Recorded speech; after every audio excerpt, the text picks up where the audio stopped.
برادران ملت اسلامی، السلام علیکم ورحمۃ اللہ وبرکاتہ۔ الحمد للہ الحنان المنان الذي خلق الإنسان وعلمه البيان، والصلاة والسلام على رسوله سيد الإنس والجان وعلى آله وأصحابه ذوي الخير والإحسان، أما بعد فأعوذ بالله من الشيطان الرجيم، بسم الله الرحمن الرحيم، وكذلك جعلنا لكل نبي عدوا شياطين الإنس والجن يوحي بعضهم إلى بعض زخرف القول غرورا، صدق الله مولانا العظیم۔ بارگاہ رسالت معاب صلی اللہ علیہ وسلم میں درود پاک کا ہدیہ پیش کریں۔ اللہم صلی علی سیدنا و مولانا محمد معدن الجود والکرم وآلہ واصحابہ الکرام وابنہ الکریم وبارک وسلم صلاة دائمة سرمدا ابدا۔ قرآن عظیم میں اللہ تعالیٰ یوں ارشاد فرماتا ہے، اسی طرح ہم نے ہر نبی کے ساتھ ایک دشمن پیدا کیا ہے، شیاطین الانس والجن، انسان اور جنات میں سے شیاطین۔ نبیوں کے ساتھ ایک دشمن کو بنایا گیا ہے، تو پھر عام انسان کا کیا ہے؟ انسان کی زندگی کسی مقابل میں ہی گزرتی ہے، یعنی خیر اور شر دونوں اس زمین پر موجود ہیں۔ جتنے بھی اولیاء کاملین، صحابہ، تابعین، جن کی بھی زندگیاں آپ دیکھیں، ان کے کرامات، ان کی اچھائیاں، ان کی فضیلتیں سب آپ بیان کرتے ہیں، سنتے ہیں، لیکن ساتھ ہی ان کی زندگی میں کوئی ایک تھریڈ رہتا ہی ہے، ایک دشمن کوئی رہتا ہے۔ اس کی وجہ کیا ہے؟ سارے نبیوں کے ساتھ اللہ تعالیٰ فرماتا ہے ہم نے ایک دشمن پیدا کیا ہے۔ وجہ یہ ہے کہ دشمن اس لیے ہوتا ہے کہ اللہ کے محبوبوں کی محبت کا اظہار ہو جائے، ان کے کمالات کا اظہار ہو جائے۔ مثال کے طور پر سیدنا ابراہیم خلیل اللہ علیہ السلام، یہ خلیل ہیں اللہ کے، برگزیدہ پیغمبر ہیں، جلیل القدر نبی ہیں، اور آپ اللہ تعالیٰ کے محبوب نبیوں میں سے ہیں، لیکن آپ کے ساتھ جو ہوا، آپ کو آگ میں ڈالا گیا۔ واقعہ آپ کو معلوم ہوگا، نمرود نے آپ کے لیے آگ جلائی اور آپ کو آگ میں جھونک دیا گیا، اور آگ نے آپ پر کچھ اثر نہیں کیا۔ اللہ تعالیٰ نے قرآن میں فرمایا، قُلْنَا يَا نَارُ كُونِي بَرْدًا وَسَلَامًا عَلَىٰ إِبْرَاهِيمَ، ہم نے کہہ دیا اے آگ ابراہیم پر ٹھنڈی ہو جا، سلامتی والی ہو جا۔ آگ ٹھنڈی ہو گئی، ابراہیم علیہ السلام کا کوئی بھی بال باقا نہیں ہوا۔ اب یہ جو کمال ابراہیم علیہ السلام کا ظاہر ہوا، اس کی وجہ کیا ہے؟ اس نمرود کا ہونا۔ وہ دشمن اس لیے تھا کہ اللہ کے نبی کے کمال کا اظہار ہو جائے۔ آپ کی زندگیوں میں بھی یہ معاملات ہوں گے، ہر ایک کے ساتھ کوئی نہ کوئی دشمن ہوگا۔ کوئی ایسا تصور نہیں کر سکتا کہ میں یا فلاں سارے دشمنوں سے پاک ہیں۔ اور کبھی کبھار ہمارے پاس لوگ آ کر کے کہتے ہیں کہ حضرت فلاں میرے ساتھ وہ کر رہا ہے، یہ کر رہا ہے، میں تو کسی کا برا چاہتا ہی نہیں۔ یہاں قانون نہیں ہے کہ آپ کسی کا برا چاہ رہے ہیں تبھی آپ کے ساتھ کچھ برا ہو رہا ہے۔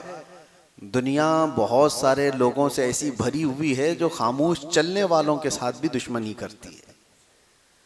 ان کو یہ ضروری نہیں ہے کہ آپ نے ان کا کچھ بگاڑا ہو، آپ راستہ چلنے والے ہوں، لیکن اس کے باوجود بھی کچھ لوگوں کو اچھا نہیں لگتا آپ کا راستہ چلنا۔ آپ سر جھکا کر کے چلتے ہوں، یہ بھی بہت سارے لوگوں کے لیے صحیح نہیں لگتا۔ آپ سر اٹھا کے چلتے ہیں تو بھی لوگوں کے لیے تکلیف ہے۔ تو خامخواہ جو تکلیف ہے لوگوں کو، ہر ایک کا کوئی نہ کوئی دشمن یا چھوٹا ہوتا ہے یا بڑا ہوتا ہے، لیکن ہماری زندگیوں میں کسی دشمن کا ہونا یہ اس لیے نہیں ہے کہ ہم سب کو ختم کر دیا جائے، بلکہ اس لیے ہے کہ ہم اللہ سے زیادہ قریب ہو جائیں، اس سے پناہ مانگنے لگ جائیں۔ دشمن سے بچنے کے لیے روزانہ کچھ نہ کچھ آپ وظیفہ کرتے رہیں گے، اللہ سے دعا کرتے رہیں گے۔ جب جب آپ مصیبتوں میں گرفتار ہوتے ہیں اللہ کی طرف دوڑ کر کے آتے ہیں. اور پھر ایک بات آپ کو میں یہ بھی بتا دوں, اللہ کی ذات پر یقین اور توکل اتنا بڑھ جاتا ہے. ہم مسلمان ہیں اس اعتبار سے میں کہہ رہا ہوں, دشمن چاہے جیسے بھی ہوں, لیکن مسلمان یہ سوچتا ہے کہ میرے رب سے بڑھ کر طاقت کس کی ہے. یہ جتنا ضرر پہنچانے والے ہوں گے یہ اپنی طاقت کے حساب سے پہنچاتے ہیں, اور اللہ حفاظت کرنے والا ہے, وہ اپنی طاقت سے حفاظت کرتا ہے. اور قرآن میں اللہ تعالیٰ نے فرمایا ہے, اس لیے ہمارا یقین بڑھتا چلا جاتا ہے. اگر آپ کا کوئی دشمن ہی نہ ہو تو آپ خود ہی اپنے آپ کو خدا سمجھنے لگ جائیں گے. اگر کوئی آپ کا دشمن ہی نہ ہو تو آپ خود کو یہ سمجھنے لگ جائیں گے کہ میرا کون کیا کرتا ہے, کچھ بھی نہیں, میں سیف ہوں. اور جہاں پتا چلا کہ کچھ دشمن ہیں جو طاقتور بھی ہیں یا سازشی ہیں یا جال بننے والے ہیں, تو اندر سے ایک خوف پیدا ہوتا ہے کہ میری غفلت میں کہیں وہ مجھ پر حملہ آور نہ ہو جائے. اس لیے بارگاہ رب العزت میں روزانہ دعا کرتا ہوں کہ مولا ان دشمنوں سے میری حفاظت فرما. میرے عزیزو, ہماری اور تمہاری طاقت کا کیا کہنا. سید الانبیاء رسول اکرم صلی اللہ تعالی علیہ وسلم, اللہ تعالیٰ کے وہ محبوب نبی, اگر وہ حکم دیں تو آپ کے ساتھ سونے اور چاندی کے پہاڑ چلا کریں گے. حضور نے خود فرمایا, لیکن اس کے باوجود میرے آقا صلی اللہ تعالی علیہ وسلم دشمنوں کے شر سے بچنے کی دعا کرتے تھے. دشمنوں کے شر سے بچنے کی دعا کرتے تھے. اور بارہا ایسا دیکھا بھی گیا کہ دشمنوں کا وار میرے آقا پر ہوا ہے کہ نہیں ہوا. ابو جہل کی وجہ سے, اچھا یہاں پر یہ بھی میں بتا دوں, ابو جہل کیوں پیدا ہوا, کیوں آ گیا حضور کے مقابل میں, کیوں اتنی اذیتیں دیا. میرے عزیزو, اللہ تعالیٰ کا کوئی کام حکمت سے خالی نہیں ہوتا, کوئی کام حکمت سے خالی نہیں ہوتا. فعل الحکیم لا یخلو عن الحکمہ. ابو جہل کے ہونے کی وجہ سے رسول پاک صلی اللہ تعالی علیہ وسلم کے کئی معجزات کا اظہار ہوا ہے. کنکریوں نے کلمہ پڑھا, حضور کا یہ کمال دیکھا دنیا نے. یا ابو جہل اس طرح کا دشمن ہونے کی وجہ سے اس نے انکار کیا, اور میرے آقا نے اظہار کر کے دکھایا. اس نے کہا کہ یہ نبی نہیں ہے, ان کا اگر کچھ ہے تو زمین پر چل رہا ہوگا جادو, آسمان پر چلا کر کے دکھائیں کچھ. حضور نے اشارہ کیا اور چاند دو ٹکڑے ہو گیا. اس کا انکار کرنا تھا, میرے آقا نے اظہار کر کے دکھایا. دشمنوں کا کبھی کبھار ہونا آپ کے کمالات کے اظہار کا سبب بنتا ہے. ہاں, اسی لیے اقبال یہ کہتا ہے, تندیے باد مخالف سے نہ گھبرا اے عقاب, یہ آتی ہے تجھے اونچا اڑانے کے لیے. اردو کے ہارڈ لفظ ہوں گے, آپ کو میں بتاتا ہوں. کہنا یہ چاہتے ہیں اقبال, تندیے باد مخالف سے نہ گھبرا اے عقاب. عقاب ایگل کو کہتے ہیں, پرندہ بہت اونچا اڑتا ہے. یہ اونچا اڑتا ہے لیکن کبھی کبھار نیچے آ جاتا ہے. اور تندیے باد مخالف کا مطلب ہوتا ہے الٹا چلنے والی ہوا. کبھی مخالف سمت سے ہوا تیز چلنے لگ جائے تو عقاب کو مشکل ہو جاتا ہے کہ اگر ہوا ادھر سے آ رہی ہے اور یہ اڑ ادھر سے رہا ہے. تو اقبال یہ کہتے ہیں ایسی مخالف سمت سے آنے والی ہوا سے مت گھبرائے عقاب. عقاب کیا کرتا ہے اس وقت, ہوا اگر تیزی سے مخالف سمت سے آئے تو وہ ہوا کا مقابلہ کرنے کے لیے اس میں گھس نہیں جاتا, بلکہ اوپر جاتا ہے جہاں سے ہوا نہیں آ رہی ہو. یعنی مخالف سمت سے ہوا نہ آ رہی ہو, اتنا اونچے اوپر چلا جاتا ہے تاکہ یہ مخالف سمت سے آنے والی ہوا سے میرا ٹکر نہ ہو. تو اقبال یہ کہتا ہے, مخالف سمت سے آنے والی تیز ہواؤں سے نہ گھبرا اے عقاب, اے امت محمدیہ, یہ آتی ہے تجھے اونچا اڑانے کے لیے. تم ان سے اوپر چلے جاؤ, تمہیں تمہاری حیثیت بتانے کے لیے دشمن آتے ہیں. عزیزان گرام وقار, آج کے حالات بھی ہمیں اس بات کی طرف لا رہے ہیں کہ ہم نے دیکھا ہے بہت ساری جگہوں پر, بدر کے میدان میں صحابہ اکرام رضوان اللہ تعالی علیہ مجمعین نے جو جوہر پیش کیے, وہ کم از کم 10-12 سال پہلے مکہ والے تصور بھی نہیں کر سکتے تھے, سوچ بھی نہیں سکتے تھے. جس وقت رسول پاک صلی اللہ تعالی علیہ وسلم نے ہجرت فرمائی, مکہ سے مدینے جا رہے تھے. 13 سال تک مکہ میں کفار و مشرکین نے کیا نہیں ظلم اٹھائے, صحابہ کو پکڑا ہے، انگارے پر سلایا ہے، انگاروں پر سلایا ہے، سولی پر چڑھا کر کے مسلا کیا ہے، آنکھ کان ناک کاٹ کر کے صحابہ کے ساتھ بہت تکلیفیں دی۔ اس وقت تو پورے مشرکین یہ سمجھتے تھے کہ یہ کمزور لوگ ہیں، ضعیف لوگ ہیں جو محمد کے ساتھ چل رہے ہیں، کبھی بھی ان کا خاتمہ ہوگا۔ اور جس وقت حضور ہجرت کر کے چلے گئے تب تو ان کی طاقت اور بھی بڑھ گئی کہ ہم نے تو ان کو وطن چھوڑنے پہ مجبور کر دیا، ان کا گاؤں چھوٹا، گھر چھوٹا، رشتہ دار چھوٹے، مال و اسباب جائیداد سب چھوٹ گیا، کچھ نہیں ہے ان کے پاس۔ اتنی دشمنی کیا انہوں نے۔ اور اس کے بعد جب وہ مدینے چلے گئے، یہ حالات تھے جو صحابہ کو مضبوط بنا دیے، صحابہ کو مضبوط بنا دیے۔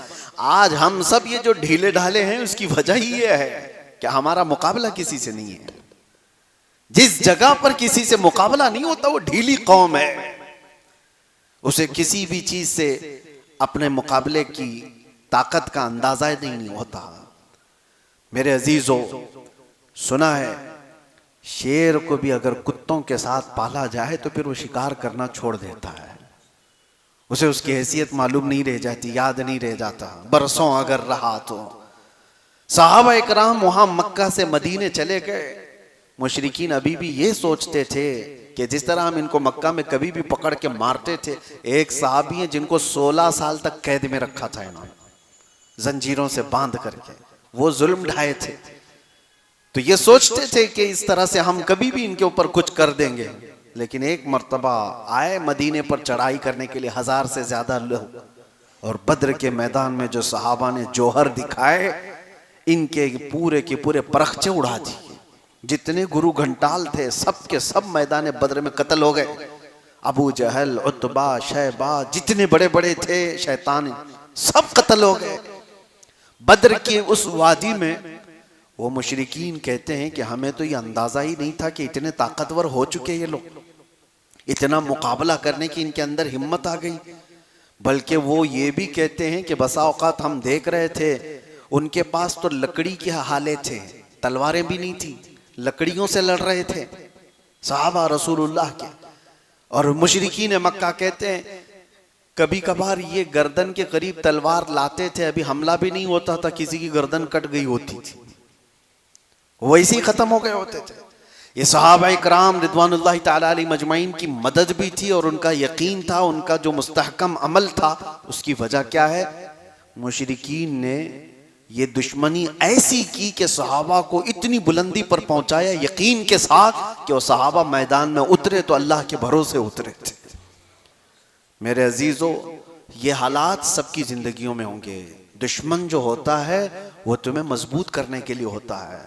ایک بزرگ نے فرمایا تھا، بزرگ بیٹھے ہوئے تھے اور اچانک وہ دعا کرنے لگے کہ اللہ یہ دشمنوں کو سلامت رکھے، یہ بھی نعمت ہیں۔ تو سب لوگوں نے کہا کہ حضور دشمنوں کی ہلاکت کی دعا کی جاتی ہے، آپ کہہ رہے ہیں وہ سلامت رہیں؟ کہتے ہاں اس لیے کہ وہ ہوتے ہیں تو ہمارا ایمان مضبوط ہوتا ہے، وہ ہمارے ایمان کو مضبوط کرتے ہیں۔ اور حتیٰ کہ اس بزرگ نے فرمایا اگر یہ نہ ہو تو ہمیں شہادت کا درجہ کہاں سے ملے، غازی کا درجہ کہاں سے ملے؟ ان کے ساتھ مقابلہ ہو تو ہی یہ سب معاملات ہیں، کوئی ہو ہی نہ تو پھر کہاں سے ہمیں یہ سب نعمتیں ملیں گی؟ بہرحال ان کا اپنا کانسیپٹ، ان کا اپنا تصور۔ لیکن ہمارے لیے زندگیوں میں میرے عزیزو ہر ایک کے ساتھ اللہ تعالیٰ نے ایک شیطان پیدا کیا ہے، ہر ایک کے ساتھ ایک شیطان ہے۔ نبیوں کے ساتھ جب کہا گیا تو شیطان تمہارے ساتھ بھی ہے، ہمارے ساتھ بھی ہے۔ اب شیطان کی 2 قسمیں بیان کی گئی ہیں قرآن میں، ایک انسانوں میں سے اور ایک جنات میں سے۔ اور آپ نے سورہ ناس میں پڑھا ہوگا آخری آیتیں جو ہے الذی یوسوس فی صدور الناس من الجنۃ والناس، اس شیطان سے اللہ کی پناہ جو لوگوں کے سینوں میں دلوں میں وسوسے پیدا کرتا ہے، وہ کون ہے؟ من الجنۃ والناس، جنات میں سے اور انسانوں میں سے۔ اور اسی طرح بھی میں نے جو آیت پڑھی اللہ فرماتا ہے وَكَذَلِكَ جَعَلْنَا لِكُلِّ نَبِيٍّ عَدُوًّا شَيَاطِينَ الْإِنسِ وَالْجِنِّ، ہم نے ہر نبی کے ساتھ ایک دشمن پیدا کیا، انسانوں میں سے اور جنات میں سے ایک شیطان۔ تو شیطان دونوں میں بھی ہے، انسانوں میں سے بھی ہوگا، جنات میں سے بھی ہوگا۔ بہت سارے لوگ یہ تصور کر کے بیٹھے رہتے ہیں شیطان کا مطلب 2 بڑے سینگ والا ہوگا، بکرے کی منڈی والا ہوگا، لمبے بالوں والا ہوگا۔ شیطان کی ایسی کوئی شکل نہیں۔ شیطان تمہارے قریبی دوست کی شکل میں بھی آئے گا، جو تمہارے آس پاس ہیں ان میں سے کوئی شیطان ہو، اچھی شکلوں میں بھی ہوگا، اور جنات میں سے جو شیطان ہے وہ غائب ہوگا۔ لیکن یہ دونوں ہماری زندگی پر بہت اثر کرتے ہیں، بہت بری طرح سے اثر کرتے ہیں۔ یہ مسلسل خیر کے راستے سے ہمیں بھٹکانے کی کوشش کرتے ہیں۔ یہ نمازیں ہیں تمہاری، یہ دعائیں ہیں اور بزرگوں کی صحبتیں ہیں جو ان شیطانوں سے تمہیں بچا رکھی ہیں، ورنہ ان سے مقابلہ کرتے کرتے آدمی کتنے تو گمراہ ہو گئے، بھٹک گئے۔ کون ہے جو تمہیں اچانک بیٹھے بیٹھے بری خواہشات لا کر کے اس میدان میں لے چلا جاتا ہے؟ وہ شیطان ہے جو تمہارے ساتھ لگا ہوا ہے۔ تم اچھے بھلے تھے، مسجد میں بیٹھے ہوئے تھے، اٹھ کر کے گئے، پھر خرافات دماغ میں آئی، چلنا ہے فلاں جگہ پر گناہوں کے اڈے پر۔ کون لے کر کے گیا تمہیں؟ 2، یا تو ایک غائب لے کر کے جا رہا ہوگا، یا تو ایک کوئی حاضر ہوگا۔ حاضر ہوگا تو تمہارا دوست ہوگا، غائب ہوگا تو وہ جن ہوگا۔ یہ دونوں میں سے کوئی ایک تمہیں لے کر کے جا رہا ہے اور تم بھٹک گئے، بہک گئے۔ میرے عزیزوں، ان سے مقابلہ کرنے کے ہی لیے اس دنیا میں ہمیں بھیجا گیا۔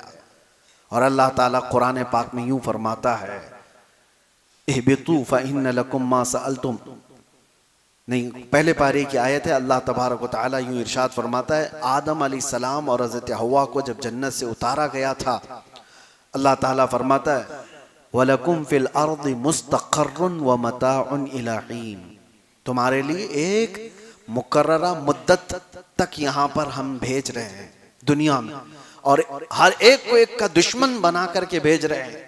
یعنی شیطان کو انسان کا دشمن بنا کر کے بھیجا گیا ہے، اس سے مقابلہ کرتے رہو اور واپس تمہیں ہمارے پاس آنا ہے اور ہم تمہارے اعمال کا سوال کریں گے۔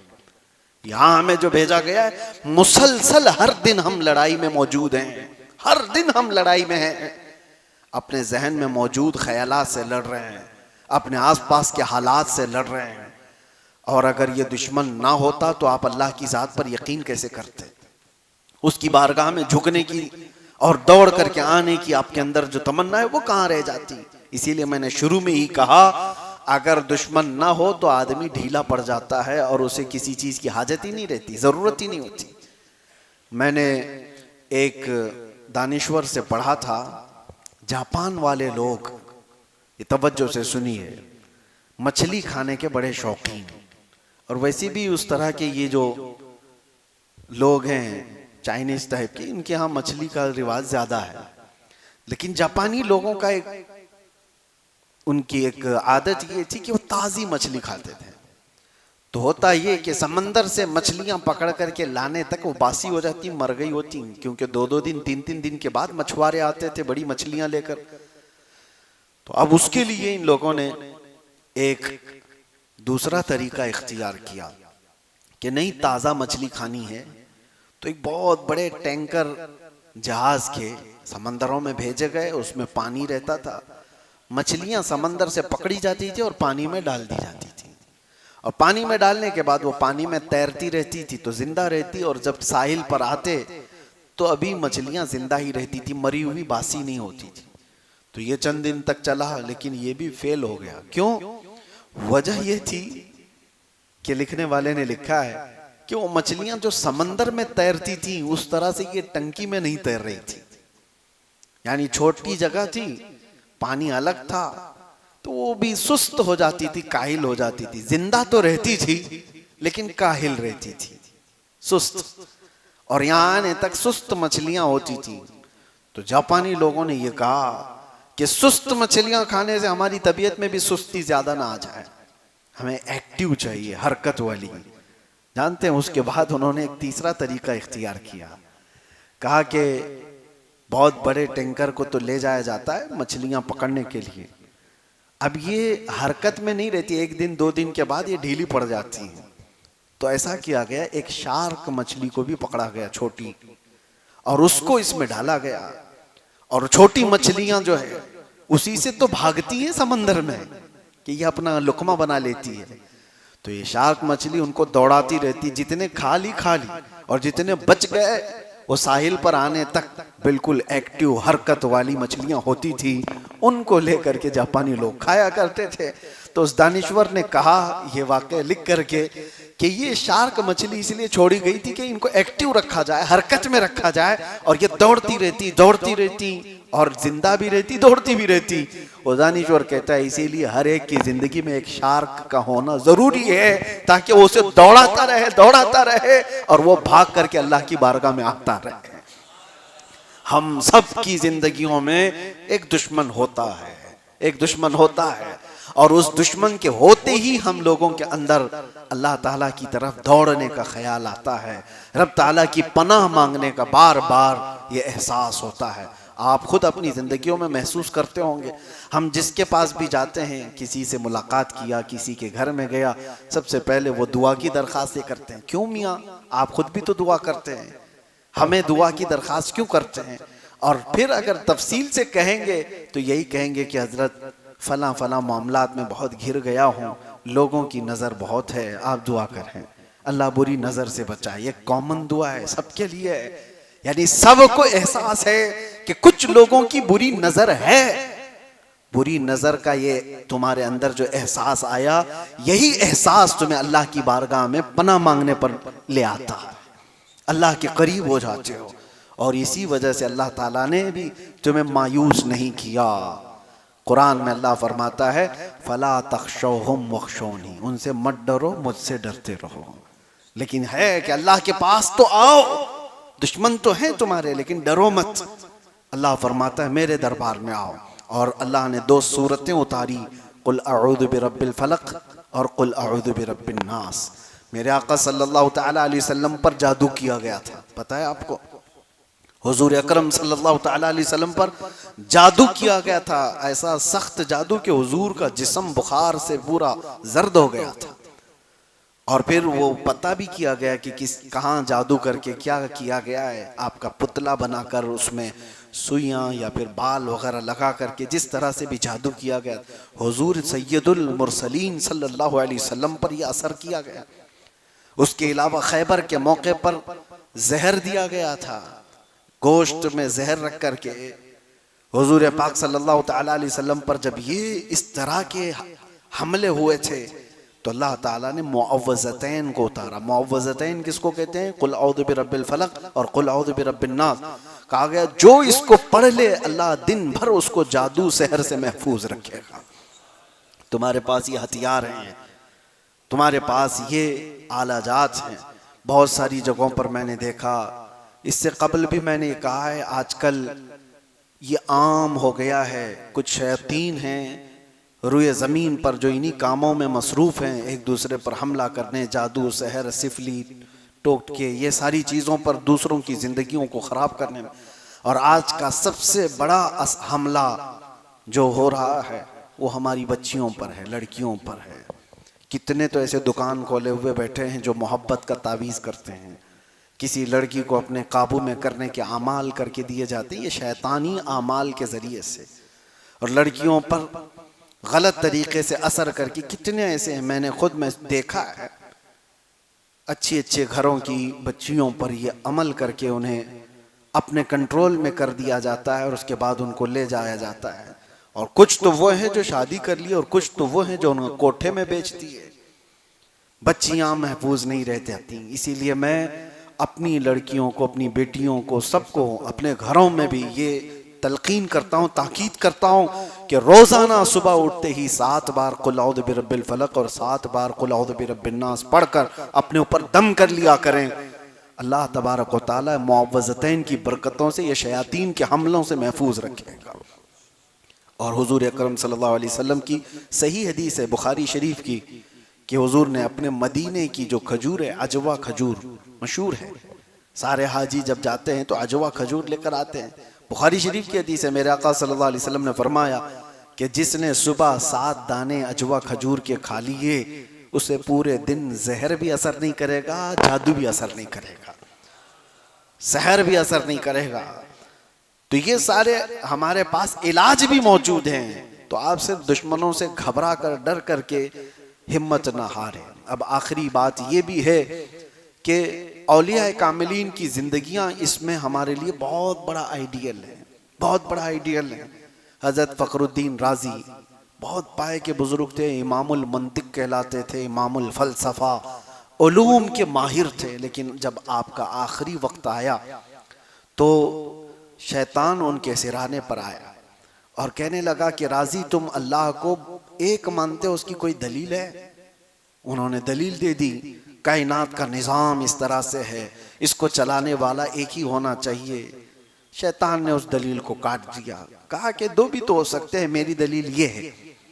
آپ نے پھر دوسری دلیل دی اللہ کے ایک ہونے پر، شیطان نے وہ دلیل بھی کاٹ دی۔ ایک دو تین دلیلیں دیتے دیتے امام رازی 360 دلیلیں دے چکے تھے، آخری وقت تھا ان کا۔ امام رازی اپنے اللہ کے ایک ہونے پر 360 دلیلیں دیں۔ ہم کیا دلیل دیں گے؟ آپ کیا دلیل دیں گے اللہ کے ایک ہونے پر؟ مرنے کے وقت تو چھوڑو، ابھی بولو، ابھی اگر کوئی پکڑ کے پوچھ لے کچھ نہیں ہوگا۔ امام رازی جیسا عالم دین جب وہ 360 دلیلیں دے چکے تو ڈگمگ ہونے لگ گئے، اللہ ایک ہے بھی کہ نہیں۔ شیطان اس طرح کے حملے کر رہا تھا، یہ تو ان کی نسبت کا اثر ہے کہ حضرت سیدنا نجم الدین کبریٰ جو فخر الدین رازی کے پیر و مرشد تھے، پیر و مرشد سے نسبت کا یہ اثر ہوتا ہے۔ دور سے ہی مرشد نے اپنے مرید کی حالت کو دیکھا اور پکار کر کہا، اے رازی وہ ابلیس ہے، تو اس سے بحث کر رہا ہے، اپنے خدا کے ایک ہونے پر دلیل دے رہا ہے، اس سے کہہ میں اپنے خدا کو بغیر کسی دلیل کے ایک مانتا ہوں۔ تو رازی کو اپنے پیر و مرشد کی آواز آئی تو انہوں نے کہا، اے ابلیس لعین، میں اپنے رب کو بغیر کسی دلیل کے ایک مانتا ہوں۔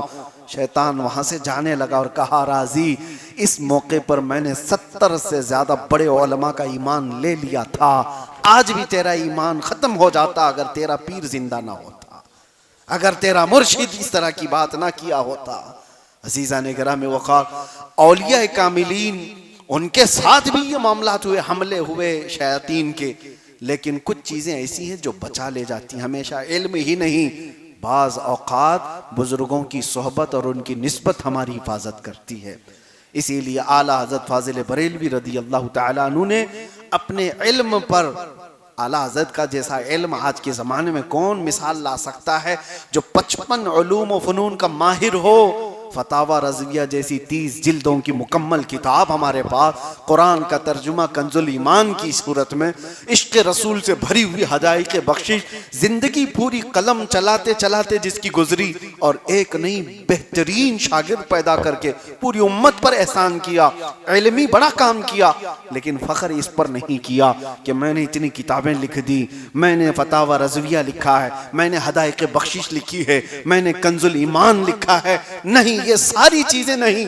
بارگاہ مصطفیٰ صلی اللہ تعالیٰ علیہ وسلم میں جب پیش ہونا ہوا تھا حضور کی بارگاہ میں، تو اعلیٰ حضرت یوں کہتے ہیں، یا رسول اللہ تیری سرکار میں لاتا ہے رضا اس کو شفیع جو میرا غوث ہے اور لاڈلا بیٹا تیرا۔ اور اپنی نسبت پہ فخر کیسے کرتے ہیں، کیا دبے جس پہ حمایت کا ہو پنجہ تیرا، شیر کو خطرے میں لاتا نہیں کتا تیرا۔ غوث پاک کی طرف نسبت کرتے ہوئے وہ کہتے ہیں، آپ کا یہ کتا ہے، اس کو کوئی دنیا کا شیر بھی دبا نہیں سکتا۔ غوث پاک کے دربار کی نسبت پر فخر کیا، یہ نہیں کہا کہ میں بہت بڑا عالم دین ہوں، بہت بڑا فقیہ ہوں، مجھے کون کیا ہرا سکتا ہے، بلکہ یوں کہا غوث پاک کے دربار کا کتا ہے، اسے دنیا کا کوئی شیر بھی دبا نہیں سکتا۔ ہمارے لیے بھی میرے عزیزوں چند چیزیں ضروری ہیں، آپ کو نسبتوں کی بھی ضرورت ہے اور اپنے عمل کی بھی ضرورت ہے۔ آپ کے اپنے وظیفے، اپنی دعائیں، اپنے اعمال اور عبادتیں، اور ساتھ ہی کسی مرشد کامل کی اور بزرگوں کے سلسلۃ الذہب کی نسبت کی ضرورت ہے۔ یہ دو چیزیں ہوں گی، انشاءاللہ ہر طرح کے دشمنوں کے وار سے آپ دنیا میں محفوظ رہیں گے، انشاءاللہ ہر طرح کے وار سے محفوظ رہیں گے۔